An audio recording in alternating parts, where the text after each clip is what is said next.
petit tutoriel, nous allons utiliser Inkscape pour créer un jeu de loi. Alors je parle ici évidemment d'un jeu de loi assez simple, à savoir un jeu de loi qui ressemble à ce que l'on fait avec mon fils qui a 5 ans et demi aujourd'hui, enfin dans ces eaux-là, que d'habitude nous dessinons à la main ensemble d'ailleurs, et de plus en plus c'est lui qui participe. Mais nous allons dans ce tutoriel utiliser ce même genre de principe, à savoir des petites cases qui circulent sur une piste, pardon. On lance un dé, on avance des pions, et en fonction du nombre de pions, et évidemment on avance d'un certain nombre de cases.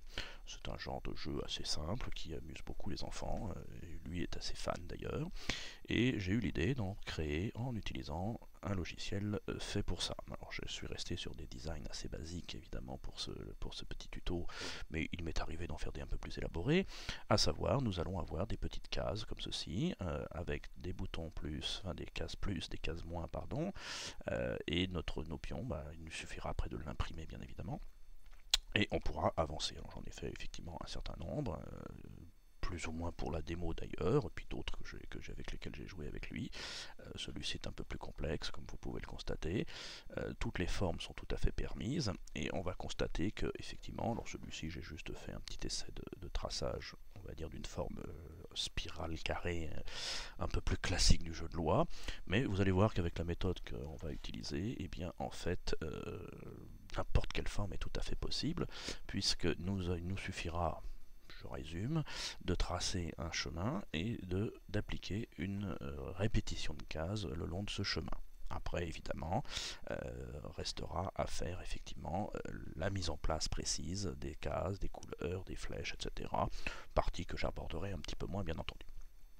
Pour faire ça, eh bien, nous avons le choix de plein de logiciels, puisque nous sommes en vectoriel, c'est-à-dire que nous allons pouvoir travailler avec des formes, des carrés, des rectangles, etc., que nous allons pouvoir déformer, nous allons pouvoir dupliquer bien évidemment, zoomer, imprimer en très bonne qualité, etc. J'ai choisi Inkscape, qui est un logiciel gratuit qui fait ça très bien. Son équivalent commercial est Illustrator. Bon, Illustrator est soi-disant un petit peu plus puissant, mais pour beaucoup de choses, Inkscape est largement suffisant. Accessoirement, il est libre et gratuit, ce qui le rend évidemment beaucoup plus accessible à tout le monde. Donc cette vidéo de jeu de loi sera une vidéo parmi d'autres que je ferai autour de ce logiciel que j'apprécie particulièrement, du fait qu'il soit libre et gratuit bien entendu, mais aussi surtout parce qu'il est assez simple d'emploi quand on commence à rentrer dedans, par rapport à Illustrator qui est à mon sens beaucoup plus complexe. Donc pour ça, eh bien, nous allons... Alors j'ai gagné un petit peu de temps évidemment, puisque voici le résultat de ce que nous allons obtenir à peu de choses près, parce qu'il est évident que j'aurai peut-être une forme un petit peu différente. Nous allons, hop, tout effacer, évidemment, sauf quelques formes, je reviens tout de suite dessus. Comme nous allons évidemment travailler dans le but d'imprimer notre travail, et bien entendu, eh bien nous allons travailler sur une feuille A4 tout simplement. Portrait ou paysage, ça peu importe, bien entendu. Il est tout à fait possible de passer de l'un à l'autre, je passe un peu là-dessus. Donc dans le menu fichier propriété du document, comme ceci, hop, eh bien vous allez pouvoir préciser que vous travaillez sur du A4. Après, vous pouvez effectivement, si vous êtes sur des formats différents, utiliser d'autres formats, bien entendu. A4 étant évidemment le plus standard en ce qui nous concerne, a priori. Vous pouvez ensuite, le reste n'est pas très important en ce qui nous concerne. Chose aussi importante, parce qu'il est important de s'organiser, vous allez avoir sur le côté droit, hop, dans le menu, pardon, chemin. Je suis un petit peu perdu là tout d'un coup. Oui, pardon. Ici, vous avez une icône calque qui va vous permettre, hop, je zoome ici, de construire différents calques. Alors, différents calques, c'est ce qui va nous permettre d'organiser notre travail, à savoir ce que j'ai appelé le calque annexe, c'est ce qui est sur le côté ici, c'est-à-dire mes petites formes que je vais dessiner, mettre sur le côté, qui ne seront pas imprimées, vous voyez qu'elles sont en dehors de la feuille, et qui sont là, on va dire, en stock de formes. Et nous allons avoir un deuxième calque qui va nous permettre de faire notre travail. Alors l'intérêt de cette méthode étant évidemment de pouvoir un peu mieux organiser. Nous pouvons bien sûr, ici vous le voyez, j'ai trois couleurs de cases. Le vert quand il faudra mettre des plus quelque chose, le rouge quand il faudra faire des moins quelque chose, et des bleus pour aller faire des rejoués. Il me suffira ensuite, quand je serai évidemment, et je le montrerai par la suite, d'utiliser la pipette ici pour pouvoir aller piocher directement mes couleurs qui sont déjà prédéfinies. Bon, ça me sert un petit peu de guide de style pour employer des termes un peu plus techniques. Voilà. La case, c'est comment j'ai réalisé cette case, c'est tout simplement un carré. D'accord. Donc j'ai utilisé un carré. Donc pour ça, vous allez utiliser l'icône créer des rectangles et des carrés. Et en utilisant la touche majuscule et contrôle, vous forcez à rester dans des formes régulières comme ceci. Vous constatez aussi que ce carré, pour un petit peu plus esthétique, mais là c'est pareil, on pourra jouer sur les options pour voir un peu ce que ça donne.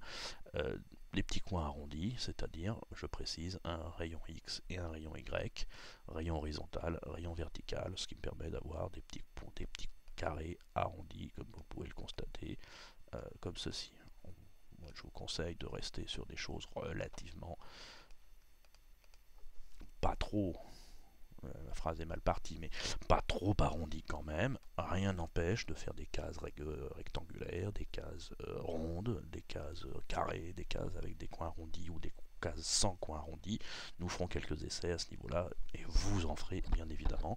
La méthode reste la même. La flèche est un petit peu plus difficile à obtenir puisque de quoi est composée une flèche?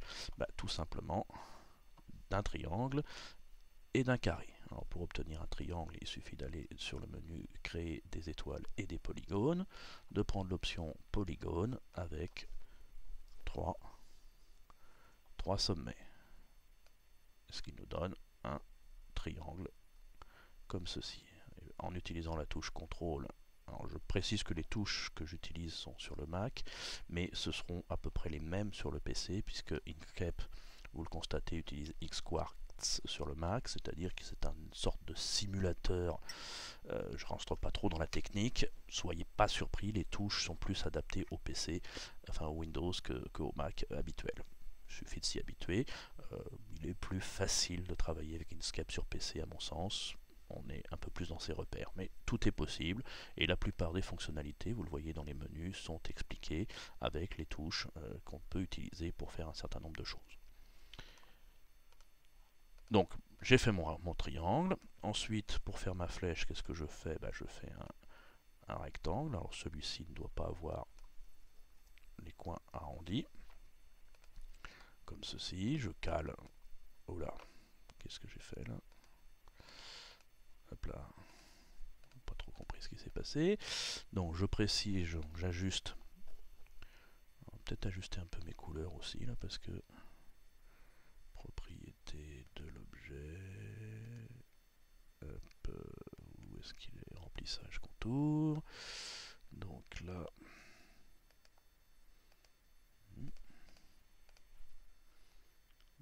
Opacité, pourquoi? Hop.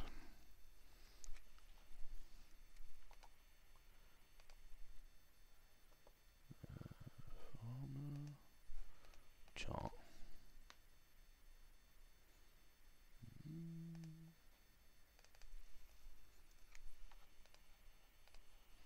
Bon, on va faire autrement. Ah non, tiens. Bon, où est-ce qu'il est défini le compte? Et bien 100. Je crois qu'il y a un petit bug.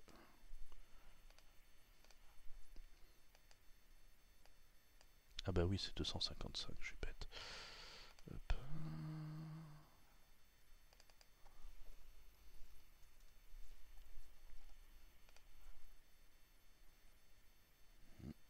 Alors lui il veut pas. Si, il veut bien.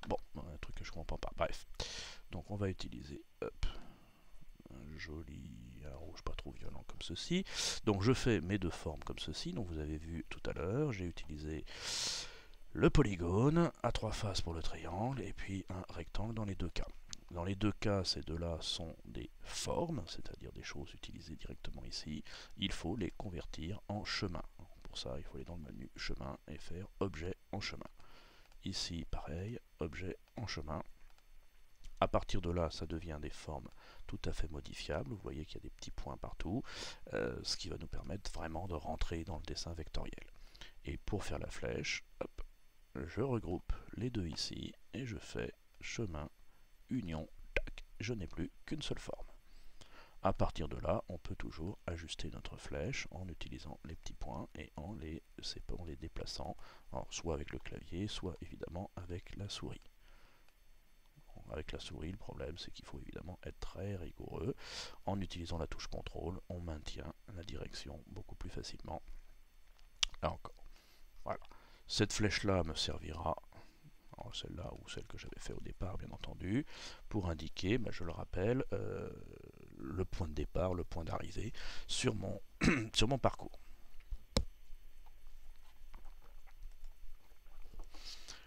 Les couleurs retenues sont des couleurs assez classiques, hein. On a dit du vert, du rouge, du bleu. Vert, pour dire c'est le feu vert, donc on avance. Le rouge, c'est le feu rouge, donc on recule. On peut s'arrêter. Rejouer, c'est effectivement pour rejouer, pour relancer les dés. Après, à vous d'ajuster les règles, de rajouter des couleurs. Il m'arrive souvent de faire des prisons. Pardon. Des prisons, c'est-à-dire que si on tombe sur la case, on va dans la prison, et pour sortir de la prison, il faut évidemment faire soit un 1, soit un 2, soit un 3, soit un 6, selon les règles. Là encore, soyez créatifs à ce niveau-là. Ensuite, on va s'intéresser au parcours. Alors, le parcours étant évidemment le côté un peu intéressant de la chose, c'est-à-dire que nous allons dessiner notre parcours. Alors, pour ça, nous avons plusieurs solutions. La plus simple étant d'utiliser les courbes de Bézier, c'est-à-dire on est vraiment dans le dessin vectoriel. Courbe de Bézier, le principe est très simple, on fait un point, on déplace ici, je clique et je glisse, je déplace, je clique et je glisse, je déplace, je clique et je glisse, je déplace, je clique et je glisse, je déplace, et quand je suis content de moi, je fais entrer. Et là, j'ai un parcours. Donc là, évidemment, je le fais très simple. Vous pouvez ensuite l'ajuster, en prenant les points pour les déplacer. Vous constatez la forme du parcours change en conséquence. Il suffit de le déplacer comme ceci. Vous pouvez aussi ajuster par rapport aux poignées qui sont ici. L'axe, c'est notre point, et on peut comme ça le déplacer. Donc pour le travail que nous allons faire, que nous sommes en train de faire, il faut que les courbes soient assez amples, on va dire, de manière à ce que les cases puissent se positionner tout autour de ce parcours. Donc ça c'est la première méthode, alors on pourrait faire tout ça avec cette méthode. La deuxième méthode va être d'utiliser une spirale. Une spirale, c'est-à-dire de se dire qu'au bout d'un moment, notre joueur va rentrer dans une spirale comme ceci. Ou selon votre imagination, il va partir de la spirale pour vouloir sortir. C'est dans l'exemple que j'avais fait au départ un peu ce que j'avais prévu, c'est-à-dire de dire on est au départ dans la spirale et on essaye de se libérer en quelque sorte. Donc j'ai fait cette spirale, et là attention, toujours pareil, il ne faut pas qu'elle soit trop serrée, bien entendu, donc pour qu'elle ne le soit pas, il faut jouer sur le nombre de tours qui est ici. Donc vous voyez, plus on rajoute de tours, plus la spirale est serrée. Donc là, on va faire en sorte qu'elle ne le soit pas trop. On peut aussi utiliser donc le rayon intérieur. C'est là, vous le voyez, c'est le petit point qui est ici, qui va se reculer. Et la divergence qui est l'écartement comme ceci. Donc en jouant avec tous ces paramètres, on va avoir une spirale, on va dire, qui nous convient. Deuxième travail va consister évidemment à... Je clique plusieurs fois sur la spirale, enfin 2 fois sur la spirale, de manière à avoir les petites poignées de rotation. Et je vais faire tourner ma spirale comme ceci, de manière à ce qu'elle soit, on va dire, orientée face à mon début de piste.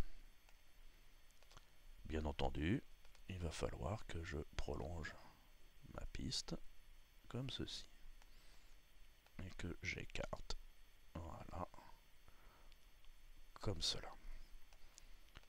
Donc là, on a un début de piste comme ceci qui est une forme libre et la spirale qui est ici un objet spirale. Comme tout à l'heure avec notre flèche, on va le transformer chemin, objet en chemin, ici. Et vous constatez que maintenant elle est pleine de petites poignées comme ceci. Il va maintenant falloir fusionner ces deux objets. Alors pour ça, la méthode la plus simple étant de les rapprocher au maximum, les deux points ici. Je vais zoomer comme ceci. Vous constatez que là, j'ai le point de ma forme de départ. J'ai ici le point de ma spirale. Je vais sélectionner les deux donc en utilisant majuscule de manière à ce que les deux points soient côte à côte et je les sélectionne tous les deux. Une fois qu'ils sont sélectionnés tous les deux, j'ai ici un truc qui s'appelle joindre les nœuds sélectionnés. Tac. À partir de là, je n'ai plus qu'un point et je n'ai plus qu'une seule forme. On peut éventuellement ajuster un tout petit peu pour que ce soit un peu plus fluide, comme ceci. Là, j'ai ma forme, dont je suis presque satisfait, c'est-à-dire que je trouve juste qu'en haut, par rapport au bord de la feuille, je ne suis pas forcément très bien calé, parce que, je le rappelle, il me faut quand même de la place pour mettre mes cases par rapport aux marges du document. On va donc baisser un tout petit peu, ici, en prévision.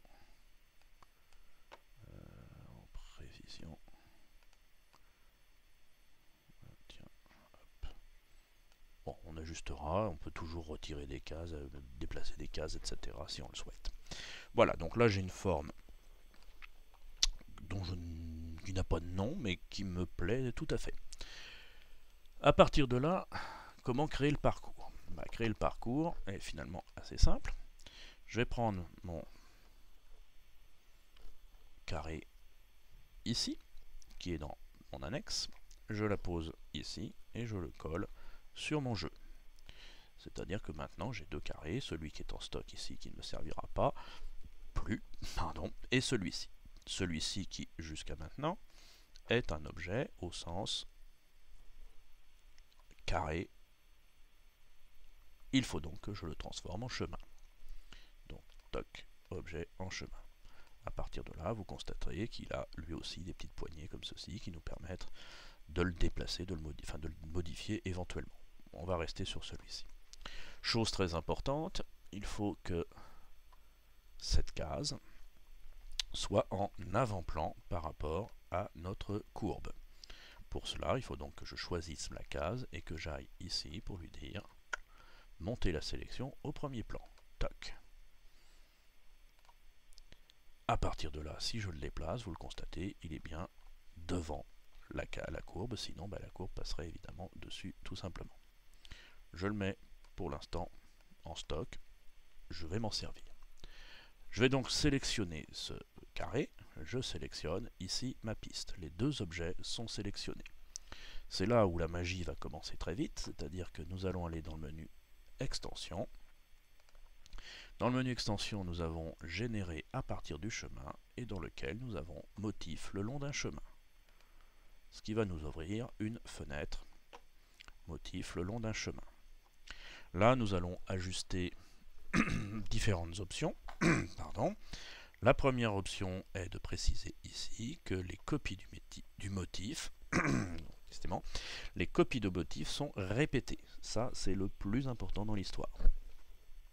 Ensuite, décalage, espacement, etc. Vous mettez tout à 0 dans un premier temps. Il sera toujours temps d'ajuster après tout ça. On va dupliquer le motif avant déformation et on va surtout faire aperçu en direct. Et là, aperçu en direct, si la case veut bien se cocher, nous allons avoir, avec un petit peu de suspense, voilà, la piste qui se trace. Et vous constatez que dans notre cas, c'est plutôt pas mal. On a évidemment ici un petit truc qui peut être un peu étroit pour mettre un pion. On peut l'ajuster bien évidemment. Sinon le reste me paraît tout à fait cohérent. Donc on fait Apply. À partir de là, notre piste est tracée. Vous le constatez comme ceci. Alors, dans l'hypothèse où c'était pas parfait, parce que après tout, ça peut arriver, j'ai déjà eu des surprises assez importantes, il est tout à fait possible de se dire je n'applique pas la transformation ou je la supprime, j'ajuste mon carré, notamment je peux ajuster la dimension du carré, vous le constatez ici, si je fais CTRL, je vais l'agrandir un petit peu, juste pour tester, je fais ici et je refais extension, générée à partir du chemin, motif le long d'un chemin, et de nouveau aperçu en direct. Ça prend un certain temps, le temps qu'il fasse ses petits calculs, et là vous constatez que par rapport à ma forme, eh bien c'est un peu grand, puisque on le constate ici, il y a des trucs qui se chevauchent, on constate ici aussi, dans la spirale c'est en fer, c'est donc un peu trop gros. Donc là, je n'applique pas. Close. Il retire l'aperçu, un petit peu long évidemment, parce que c'est quand même pas mal de calculs ici. On réduit notre forme et on recommence jusqu'à ce que ça nous plaise. C'est assez simple. On peut aussi utiliser bien sûr d'autres formes. Alors, je vais essayer avec un rond, tout simplement. Toc. Alors, quelles sont les précautions à prendre? Déjà faire coller le style. Précaution à prendre ici, c'est de se dire je vais le transformer objet en chemin. Ce qui nous donne effectivement un rond comme ça. Je sélectionne ici et là. J'ajuste d'abord, je pense, à bien la mettre en avant-plan. J'ajuste, extension, générer, motif le long du chemin, aperçu en direct. J'ai constaté qu'avec les ronds, c'était souvent assez moche, pour une raison qui m'échappe. Là, bon, là, il est un peu grand en plus, mais vous constatez aussi que les ronds sont très déformés.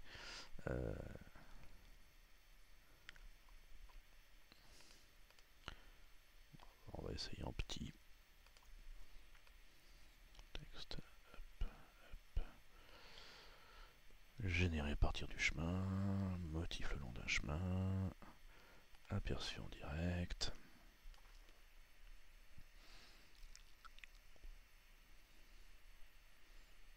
Voilà. Alors là, on constate qu'effectivement, c'est pas mal en général. Il y a 2-3 ici qui sont pas terribles.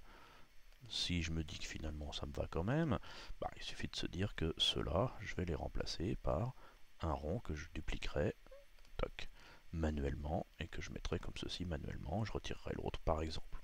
C'est une option. Parce que globalement, il n'y a guère que quelques angles qui sont un petit peu ratés, donc on peut envisager ce genre de choses. Le carré standard, on va le tester aussi, tiens, hop, c'est-à-dire carré sans angle arrondi.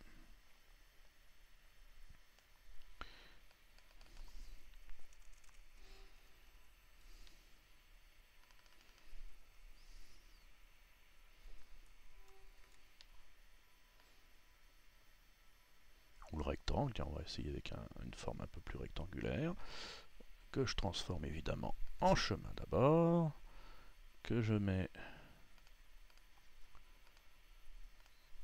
en avant-plan, et que j'applique.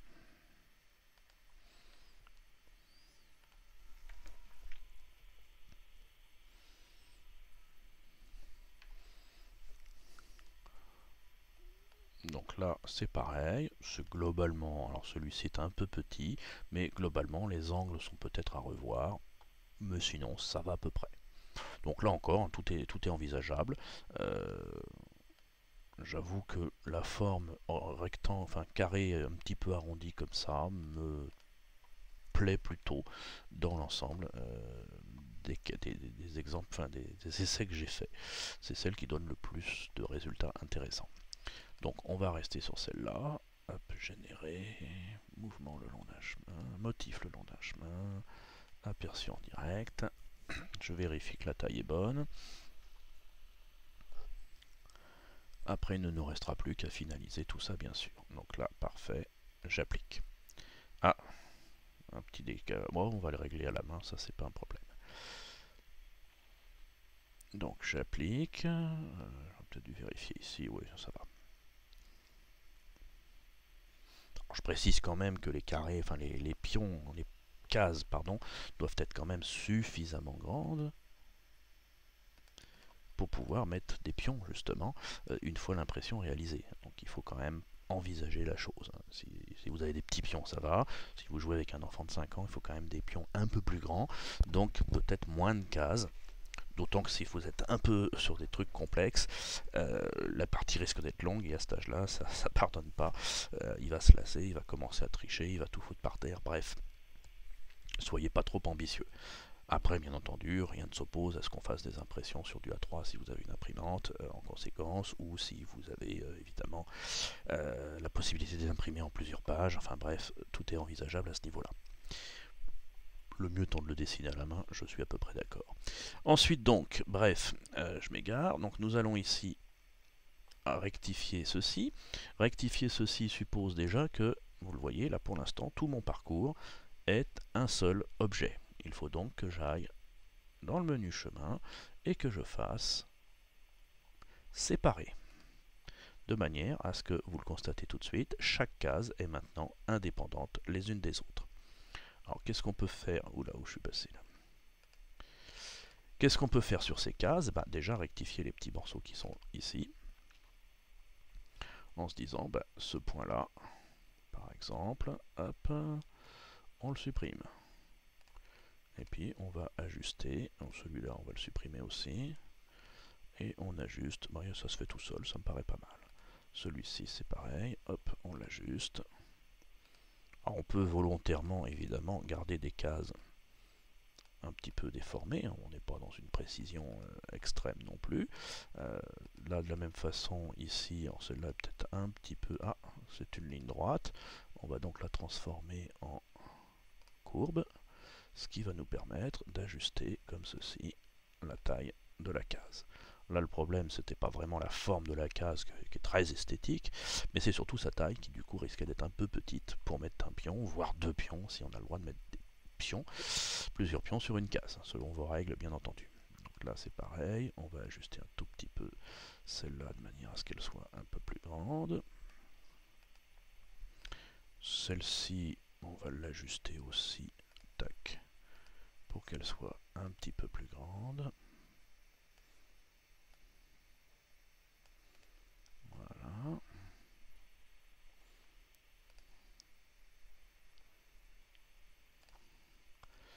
À l'arrivée, celle-ci, on va se dire que celle-ci, on l'enlève purement et simplement, ce qui nous permettra de mettre plusieurs pions sur la case de départ. On constate d'ailleurs que notre petite guide de traçage ici est toujours présent, on n'en a plus besoin, on peut le retirer. Cette case-là, on peut la retirer aussi. Là, je pense que par rapport au bord de la page, on est un peu limite. On va donc sélectionner le tout. Et en appuyant CTRL, redimensionner en proportion. Tac, comme ceci. Peut-être le redécaler un petit peu d'ailleurs, pour le recentrer sur la page, comme ceci.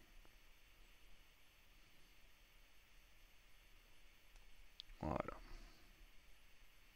Ouais, peut-être un peu... Bon, ça devrait suffire.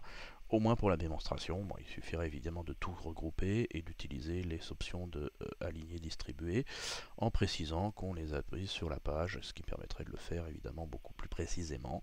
Ça je le ferai hors vidéo bien évidemment, mais c'est tout à fait possible. On le fera peut-être plus tard, peu importe. Donc là maintenant, qu'est-ce qu'il nous reste à faire? Eh bien, déjà retirer cette case ici de manière à avoir un petit peu de place.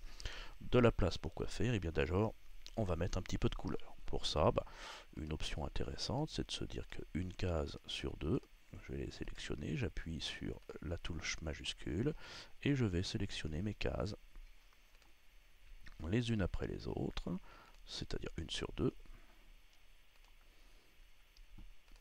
Donc là encore, c'est surtout pour aider notre jeune joueur à compter les cases.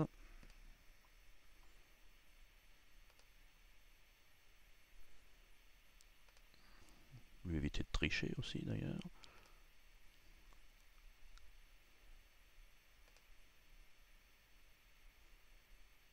Un petit peu lent là sur le Mac en faisant le tournage vidéo en plus. Hop, et on va cliquer sur la couleur qui est en bas. Tac. Et là, on a une case sur deux de couleurs différentes.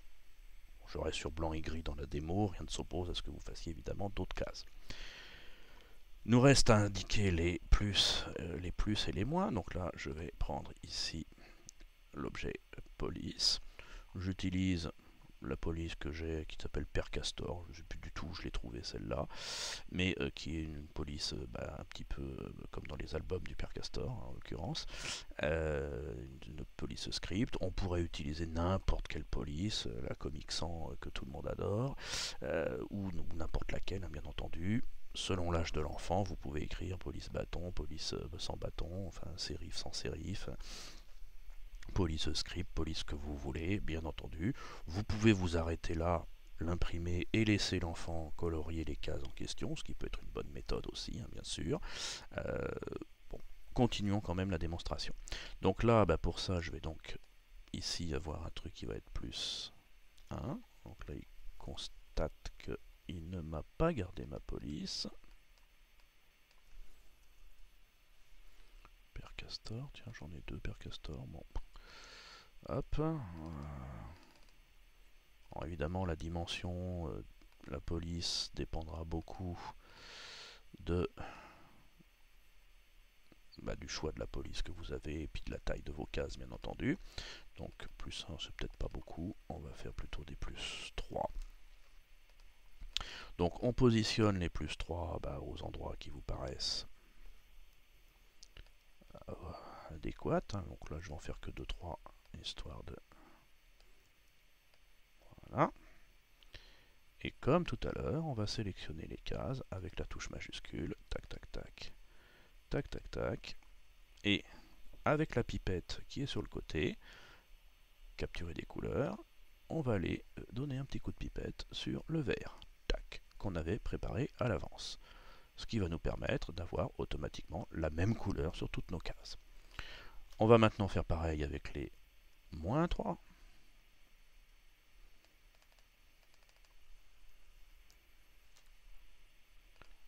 Donc là, je fais une faute exprès pour vous montrer. Hop, moins 3. Alors l'enfant sera assez preneur de mettre beaucoup de pièges, hein, donc ça c'est vous qui voyez comment vous organisez votre jeu, mettre des plus 3, des moins 3, des plus 2, etc. Alors je vous disais que je me suis trompé exprès, bah oui, nous avons ici un piège, c'est-à-dire que ici, si je tombe sur le plus 3, je fais 1, 2, 3, moins 3, 1, 2, 3, plus 3, et on a ce qu'on appelle une boucle. Donc ça n'est pas possible. Hop. Soit vous mettez comme ceci. Il est tout à fait possible, et ça le petit il adore, de se dire tiens, là je vais faire moins 2. Ce qui va faire que quand le pion va arriver ici, moins 2, hop, hop, plus 3, hop, hop, hop, et ça le fait rire à chaque fois. Bon, faut pas en abuser, hein, bien évidemment. Je sélectionne mes touches moins, mes cases moins, et pareil, pipette rouge. Et j'ai comme ça mes cases rouges. Dernière case, rejouer. Tac. Voilà. Alors, soit vous dessinez des dés à l'intérieur, soit vous dessinez un petit smiley, soit vous ne dessinez rien, soit vous marquez rejouer. Là encore, à vous de voir. Petit smiley serait très facile à faire. On va faire un petit smiley. Je sais que mon fils aime bien dessiner des smileys sur les cases rejouées. Donc, tac. Avec, donc pour ça, un petit cercle. Avec un autre cercle.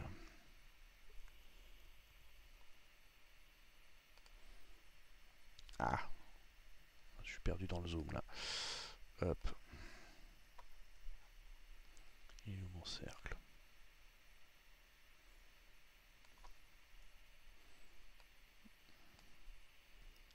Toc. Et puis un troisième cercle.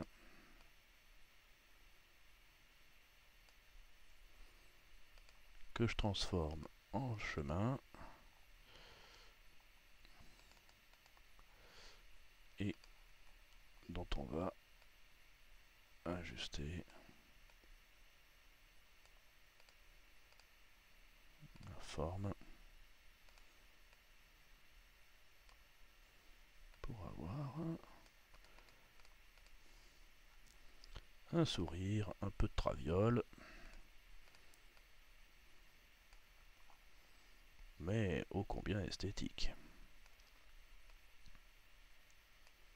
Voilà, hop. Et j'ai plus qu'à mettre ça dans ma case rejouer. Il suffira d'expliquer ce que c'est si nécessaire. Hop, magnifique. Ensuite, nous reste à mettre évidemment les flèches. Ici, alors en les mettant bien sûr en premier plan du bon calque. Alors généralement, avec le gamin, on les met en vert. Pas tout à fait le même, on va en mettre celui-ci comme ceci, peut-être un peu grande d'ailleurs. Hop, on peut la pivoter un petit peu pour qu'elle soit dans l'axe si on veut. Et dans l'autre sens, comme ceci.